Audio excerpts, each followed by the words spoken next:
All right, guys. We have my Celtics losing to Philly with VJ going crazy, among other things. We have Wemby with a concussion. That is devastating, as the Blazers tied that up at 1. And then we have the Rockets offense looking so bad that I'm kind of running out of words for it. So, and also there's a sponsor.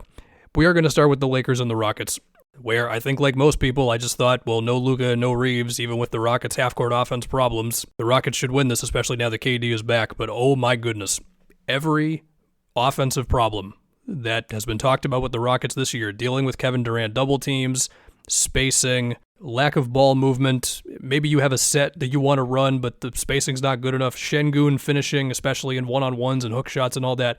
It all came out today to such a degree that, again, it's kind of tough to put into words. Like, it was an experience. They scored 94 points in 2026 with Kevin Durant playing. There were so many plays to give examples. I mean, like KD rising up for a mid-range where it feels like the Lakers are loading up the entire side of the floor on him, where Şengün and Amen are in the paint. So there isn't an obvious driving lane, and when two guys are too close to each other, it's just easier for somebody to help off, whatever. Or KD and Şengün trying a two-man action with the DHO, and it's like you got Jae'Sean Tate, Tari Eason, and Şengün either not being guarded or there's multiple of them within the three-point line. I mean, there were just so many examples of this in this game. I'm remembering KD being doubled, and then it's Jae'Sean Tate and Tari Eason in the two corners. And Tari misses one of his corner threes in this one where, I mean, LeBron had a good closeout or Vando had a good closeout. There were two different ones, but they're just not scared of these shooters at all, man.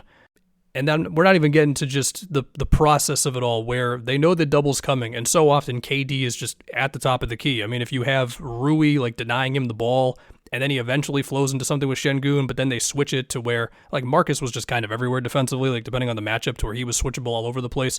And before you know it, just time and time again, there's like 5 seconds on the clock, and no advantage has been created, and it's just on everybody. It's on KD, it's on Şengün, it's on Amen, it's on Udoka.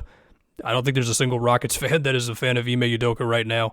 KD's dribbling the ball off his foot as he is driving. It's like Kennard's waiting for him, helping off of whoever in the corner. Ayton is also in the paint. I think there's like one or two cutters cutting. I think your only shooter is Jabari in the opposite corner. I mean, it's just so many different examples of this. And this is before we get to like KD just having 9 turnovers. I mean, I mentioned the dribbling off his foot, but late there he tried to hit Şengün in the middle of the floor when the paint was all packed. Ironically, when the game was pretty much out of reach, they actually did get 2 Şengün baskets where Amen got to the middle of the floor after the double.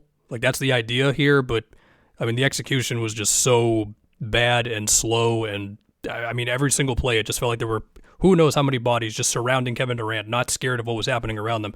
And then we get to Şengün, where, I mean, every single time, or what it feels like every single time this guy takes on Ayton or Hayes or Rui, it like feels like those three the most. In one-on-ones, he just is not scoring. Like, it's hook shots. He's trying these spin moves and all of his face-ups and everything, and barely anything is going in. I mean, honestly, it felt so much worse than him getting to 20 on 9 of 20 shooting from the field. I mean, even then, like, that's whatever for efficiency. And again, he did have those 2 late when the game was basically out of reach. But before we get back to it, this video is sponsored by SeatGeek. I'm just having a great time right now, man. The regular season is cool, but this just feels so different. Every possession is huge. Every game is massive. The slander is better.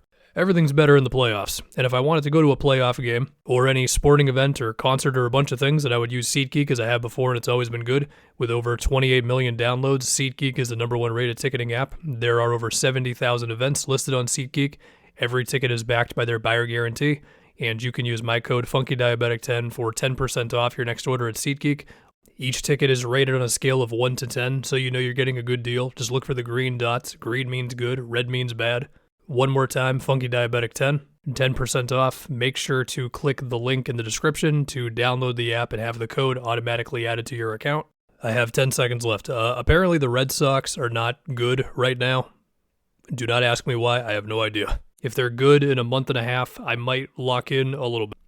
Beyond just the questions about Şengün's finishing and the lack of him as a shooter, it's also just plays of he has the ball at the free throw line or the top of the key, and it's going to be an ISO. Good luck. Just truly crazy. I mean, Shepherd played 11 minutes, and I mean, yes, we know about, like, Shepherd is small when he's driving inside, and also the defensive, like, you can attack him. We all know this.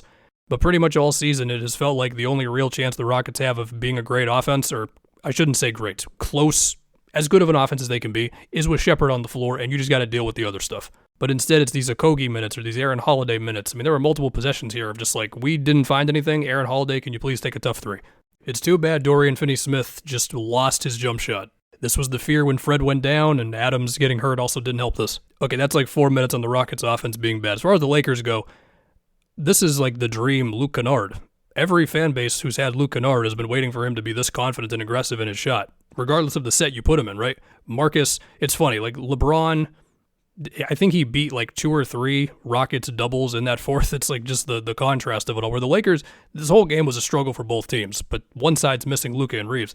Like LeBron, he's doubled. He hits, I think it was either Hayes or Ayton in the middle of the floor. Swing to someone, Marcus corner 3. It's like, there it is, man. That's the textbook. But also, this is LeBron we're talking about. Or that little stretch LeBron had of just running screens with Ayton and putting Şengün in the action and like a lob over the top on one of them, a pocket pass to Ayton on another one, reject the screen, and Şengün's just totally out of the play, so it's an easy dunk. I mean, just watching LeBron play chess. I mean, the other guys made the plays too, but you know what I mean. Seeing Marcus shoot well in a big playoff game is great to see. But yeah, so much of this, it's just the Rockets offense being just so bad. So kudos to the Lakers so far. I just figured when KD comes back, the Rockets would clearly be better. Like, even if LeBron, like if you told me LeBron outplays KD, I'm still like, yeah, well, Şengün and Amen are going to make up the difference there, right? And KD's going to be KD. I mean, KD made his jumpers in this one, but yeah, man. Anyway, Rockets are down 2-0. Okay, now let's go to Wemby and this concussion. I mean, look, when he hit the floor, like, oh my God, seeing that in real time, it is like terrifying to see. Number one, of course, is just Wemby's health as a human being. Like, concussions are among several things you don't want to mess with. You do not want to mess with concussions. If there is like any sort of, he's not 100%, do not play. Which, of course, would just be so damn devastating. But the health of the person comes first. But is it possible we could see him again this series? Yeah. If it was going to happen, it's going to be like game 6, realistically, I feel like. Which means at the least, you got to get one without him. They can do that. De'Aaron Fox is going to have to turn it up. Castle's going to have probably a monster game on defense. And you're going to lean on Harper more for his creativity. But look, they were the +3 net rating without Wemby on the court this year. They can win a game without him. So obviously we hope, like, please. Best wishes to Wemby. There was a basketball game played, and I think Scoot just had the game of his life. I mean, he was good in game 1 making jumpers. In this one, I mean, he is just making contested jumpers and jumpers off the dribble, and also this crazy gather step finish around Kornet. I do think once Wemby went down, you look at Kornet, where, I mean, look, Kornet protects the basket well. The guy's one of the best backup bigs in the league, no doubt. But you just see these moments like that one I mentioned, or the huge putback that Time Lord had late. I forget, I think it was Avdia who had the drive there. Like, guys are just not as afraid of Kornet. They're not afraid of Kornet. He's a good rim protector. They're not afraid of him. And that's the difference without Wemby, obviously. And they also had those small lineups where, I mean, you're talking Kamara easily driving from the corner to the rim off of a drive and catch, stuff like that. And then on the other end, the shots that the Spurs got late were not ideal. There was a series of like contested middies. Vassell made one of them, and then he missed the other one where they're like turnarounds at the free throw line. And then Fox had like a step back 2 hunting for a switch that he missed, and Castle airballed like a pull up 2 where I think Klingon was involved in that one because of, at times they're doing the Klingon help off of Castle stuff. You throw in the huge putback by Drew, a couple of threes by Kamara, and we have a series. I mean, the number one thing is everything with Wemby, and we hope he's healthy and everything, but kudos to the Blazers. Also, Drew had an amazing block on a Castle 3, I believe it was, late there. I saw Marcus Smart and Drew make plays in the clutch. Okay, now to my Celtics. First off, if you're wondering, am I going to lose my mind over them losing to Philly? No, I'm not going to freak out, but there are some things to talk about. Number one, the drop coverage. It didn't work, man. It was a little better early on, but by the end, Philly was very comfortable against it. Okay, like Maxi's looking comfortable just attacking, or not even attacking space, but also just pulling up for 3, rejecting screens, whatever, as Kata or Vooch are dropping back. VJ profited off of this as well. He had this, among all the things VJ did in this game, like he had this little run where like Shireman couldn't stay on him on these screens, and it felt like they kept on running it on the left-hand side. I don't remember if it was against Vooch or Kata, but he was cooking, just attacking that space. The Celtics, like I talked about in the first game, like the one example I had of the Kelly Oubre missed wing 3. Well, in this one, I thought the Celtics were over-helping out of the corners some, which is usually the type of threes they don't want to give up. VJ got at least one of those. I think Hauser was the one who overhelped. And then also those wing 3s that they are willing to concede as long as they still get a good closeout. VJ was making those as well. I mean, they also totally botched this one VJ play where I don't even know what the coverage was. He was so open off of a screen. VJ was unbelievable. Paul George also profited off of going at Kata on some drop, and then later on in the game, Kata was higher up on a screen, and then PG was able to take him off the dribble and drive. Another time when Kata was higher up, Drummond was then able to get behind him. I mean, I know when guys make shots versus drop coverage, the conversation then becomes like, why does anybody ever run drop coverage? Well, part of the reason is because it does leave you in position to get a defensive rebound if the shot doesn't go in. But the Sixers were so comfortable attacking it, they had to change something, and then, Drummond got free for one. They'll figure it out, hopefully, I assume. I'm not losing my mind yet, okay? Philly also just upped the aggression in this one. More deflections, blocks, getting into passing lanes, random doubles. Very risky against the Celtics, but it worked out in this one, partially because the Celtics just didn't shoot well. I mean, Tatum and D. White did not shoot well from three. Getting concerned with D. White's three-point shooting, because he did miss good looks in this one, and you'd think, well, if he's getting better looks from Tatum being here, then maybe the percentages go up. We'll see. Tatum, while he's been doing a lot of good stuff, the off-the-dribble threes are just still not there. I mean, JB, just giving him the ball and letting him go to work was the best play they had for parts of this game. But again, I'm not too concerned. The Celtics pretty much always have a dud game. Like, they never win a series in as many games as they're supposed to win. So Celtics in 5, there you go.